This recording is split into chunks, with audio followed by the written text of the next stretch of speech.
Hey, I'm Mark. Thanks for coming to class. Today we're going to go some theater of the mind. Two of my favorite musical acts from high school and how they nearly got together and what it may have changed musical history. Who did Eddie Van Halen first propose to replace David Lee Roth in 1985? Let's find out. Let's go rogue. 1984. It was a good year. I was a high school sophomore. My musical interests were maturing. Van Halen put out its best performing album to date, 1984. It had some of the band's best hits on it. Jump, with Eddie prestidigitating on the keyboards, became the band's first #1 hit. Hot for Teacher, with Alex opening with a 30-second flurry on the toms, peaked at number 56. Could have sworn it ended up higher. Panama, with Dave reaching down between his legs, easing the seat back, peaked at number 13. Best song of the album was I'll Wait, which also peaked at 13. Then the magic was done. David Lee Roth left the band, citing creative differences. Van Halen was on the market for a new lead singer. We know the story. It didn't take long for the band to hire the Red Rocker, Sammy Hagar, who had recently scored with I Can't Drive 55. And the band continued cranking out rock hits for another decade. Was Sammy Hagar the band's first choice to replace Diamond Dave? Well, there was another player in the mix. And had she been hired, she would have changed rock and roll history. You see, in 1985, Eddie Van Halen was 4 years into his marriage to Valerie Bertinelli, Barbara Cooper from One Day at a Time.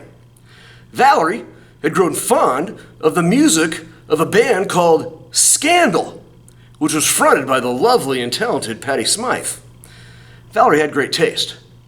Scandal's first single was Goodbye to You. It only reached 65 on the Billboard Hot 100 in 1982, but its constant play on MTV introduced audiences to their beautiful, young, fresh lead singer. 2 years later, the band released their first full album, The Warrior, and the title track went to number 7 on the Hot 100. Enter Eddie Van Halen.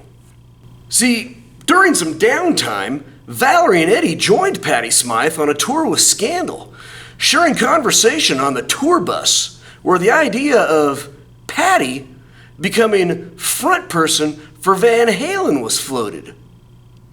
They decided to let the idea simmer.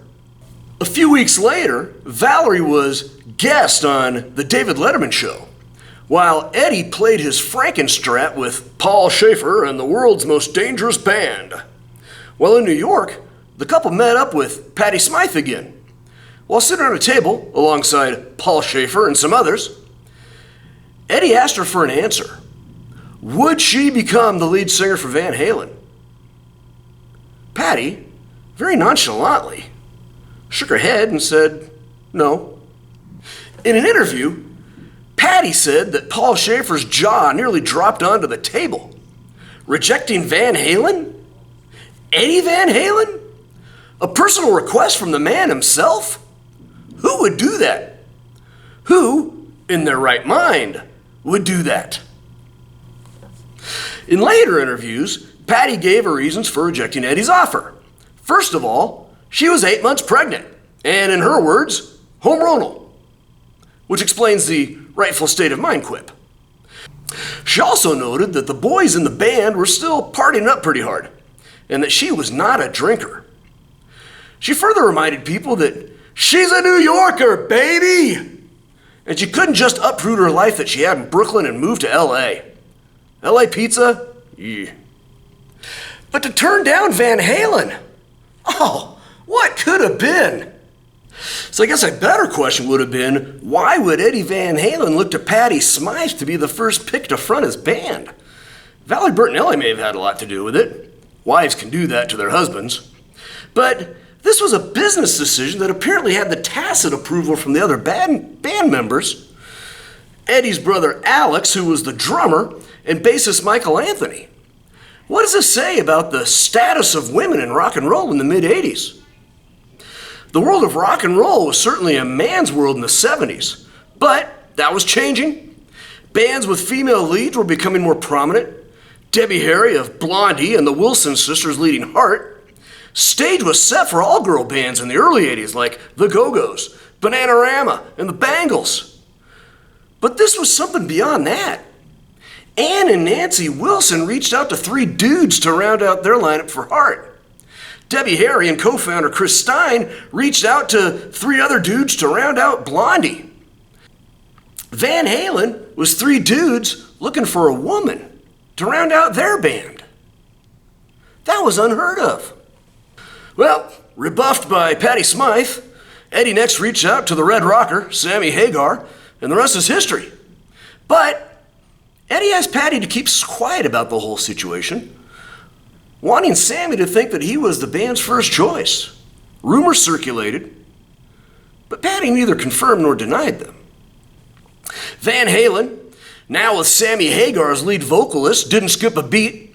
Their first album together, 5150, debuted at #1 on the Billboard's album chart in 1985 and showed a more mature perspective, where David Lee Roth was reaching down between his legs, and while Dave ain't talking about love, Sammy had a different idea about love. 4 of the singles on 5150 reached Casey Kasem's American Top 40. Dreams reached number 22. Love Walks In also reached 22. The Best of Both Worlds reached number 12, and Why Can't This Be Love reached number 3. These 4 releases were more thoughtful, more tame, more melodic than the previous releases. Sammy Hagar was given writing credit for all the songs on the album. Most significantly, he recalled his abduction by an alien, a female alien of course, with Love Walks In. During the transition though, Eddie had to have some music ready to go. How deeply was Eddie invested in Patti Smythe? Did Eddie write some of the songs for 5150 believing that he would have a female lead singer? Van Halen with Dave was more women and children first, with Beautiful Girls and Pretty Woman. Some of the songs on 5150 were written from a gender-neutral perspective. It's not a huge stretch to replace Sammy's high tenor voice on Dreams with Patti's essentially low alto. You can do the same with Why Can't This Be Love? Even Best of Both Worlds, all gender neutral. Slow it down, less distortion, more melodic. It could have been. Maybe less Red Rocker and more Red Dress? Van Halen returned to their more Roth-like crudity with their album OU812, Sammy singing lyrics like, "Come on baby, finish what you started," and "Let's do it till we're black and blue." Can't imagine Patti Smythe belting out those lyrics. Explain that one to your kids. Quite divergent from The Warrior and Downtown Train. As for Patti Smythe, following this whole situation, she had her first child. She then produced another album, this time without scandal, which saw less commercial success than The Warrior. She then fell in with former Eagle Don Henley, doing backing vocals on his 1984 album, Building the Perfect Beast. In 1992, they collaborated again on Sometimes Love Just Ain't Enough. The song reached number 2 on the Billboard Hot 100. An earlier version of the song featured Eddie Van Halen on guitar. The next year, Ms. Smythe met tennis stud John McEnroe, and they were married in 1997. Johnny Mac brought 3 kids to the relationship to go along with Patti's daughter, and they had 2 more children of their own. And Patti's career slowed. In October of 2020, with the kids growing older, she released a new album, ironically called It's About Time. So there you go, the decision that almost changed rock and roll history.